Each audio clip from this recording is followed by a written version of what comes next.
Hare Krishna, Radhe Radhe. Welcome to my channel Laddu Gopal की सेवा ज्ञान भक्ति। कैसे हैं आप सभी लोग? आशा रखते हैं अच्छे होंगे। वैशाख महीना चल रहा है, एकादशी आने वाली है, वरुथनी एकादशी आने वाली है। शुभ मुहूर्त जान लेते हैं, पूजा की विधि जान लेते हैं। वैसे सभी लोग हर वर्ष हर महीने पूजा करते ही करते हैं, लेकिन एकादशी कब है चलो जानते हैं। एकादशी की जो तिथि है, भगवान विष्णु माँ लक्ष्मी दोनों की ही पूजा होती है और भगवान विष्णु को समर्पण है ये महीना। और अगर पंचांग के अनुसार हम लोग देखेंगे तो जो एकादशी की तिथि यानी कि जो वरुथनी एकादशी है ना हमारी, वो कब पड़ रही है वो एक बार हम लोग देख लेते हैं।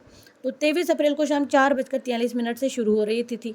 तो सीधी सी बात है, यानी जाहिर सी बात है, 24 अप्रैल को इसकी उदय तिथि है और उदय तिथि के कारण ही 2:32 पर तिथि समाप्त हो जाएगी 24 तारीख को।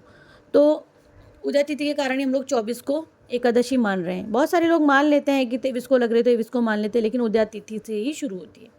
हमारे सनातन धर्म में उदय तिथि का बहुत महत्व है, इस बात का ध्यान रखें। चलिए हो गया। अब पारण का जो टाइम है वो भी जान लेते हैं। एकादशी का जो पारण है द्वादशी पर किया जाता है, सबको पता है। तो 25 अप्रैल को किया जाएगा सुबह 5:46 से 8:23 तक का समय है। तो व्रत का पारण करने के बाद में आप कोई भी चीज़ का दान कर सकते हो। आपको सीधा निकालना होता है। दान करने के बाद में, ब्राह्मण को दान देने के बाद में ही आप अपना पारण कर सकते हैं। पूजा विधि बहुत इजी होती है, मैं हमेशा बताती हूँ। सुबह में जल्दी उठकर स्नान कर ले, सूर्य देवता को अर्घ्य दे ले। अगर अलग से चौकी लगाना चाहते हैं आप तो चौकी लगा लें। भगवान विष्णु और माता लक्ष्मी की पूजा कर लें। राधा कृष्ण है उनकी करें, लड्डू गोपाल है उनकी करें। और अगर सब अपनी अपनी जगह पर मंदिर में बैठे, मंदिर है अच्छा खासा आपके पास में और सभी के घर में होता है वैसे तो आप वहाँ भी पूजा कर सकते हैं। गंगा जल छिड़के पंचामृत अभिषेक कर लें, तिलक लगाएं चंदन का, पीले रंग के फूल अर्पित कर दें, कोई भी रंग के फूल अर्पित कर दें। देसी घी का दीपक जला ले, आरती कर ले, मंत्र को जाप कर ले, विष्णु चालीसा का पाठ कर सकते हैं। एकादशी व्रत की कथा का पाठ करें और फल मिठाई का भोग लगा दें, प्रसाद बांटे, आपस में कहानी सुने, बस यही सब कुछ होता है। तो जो एकादशी पड़ रही है वो बता दिया है मैंने आपको। और एकादशी पे क्या नहीं करना चाहिए, चावल नहीं खाते हैं, सुबह में झूठी ब्रश से मंजन नहीं करते हैं तो रात्रि में एक दिन पहले रात को मंजन करके सोएं। सुबह में आप उंगली से कुल्ला कर सकते हैं, नीम के दातुन से दातुन कर सकते हैं और ज़्यादा से ज़्यादा नाम जाप करें, भगवान का ध्यान करें।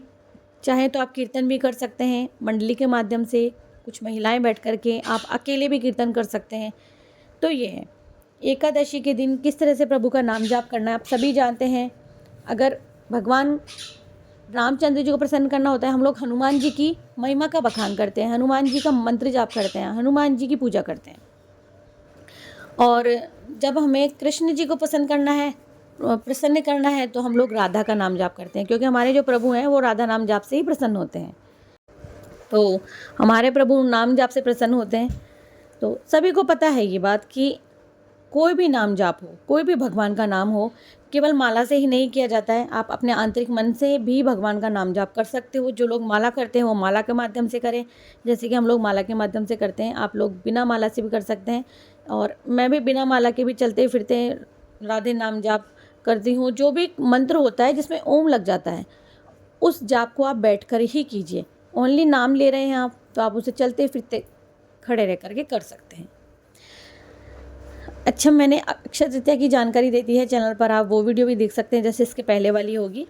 और ज़्यादा से ज़्यादा कोशिश करें, गर्मी का महीना है, जेठ आषाढ़ और ये वैशाख का महीना, जेठ वैशाख का महीना, ये सब बहुत तेज़ तीखी गर्मी वाले होते हैं। इसमें ज़्यादा से ज़्यादा पानी का यानी कि जल का दान करें।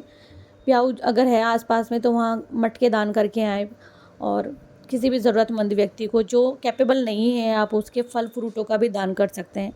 और साथ में यही जाता है, सबको पता है कि अगर हमारे साथ कुछ जाएगा तो वो हमारी बोल भलाई और 5 उंगलियों से किया हुआ दान दक्षिणा यही साथ में जाने वाली है और कुछ नहीं है।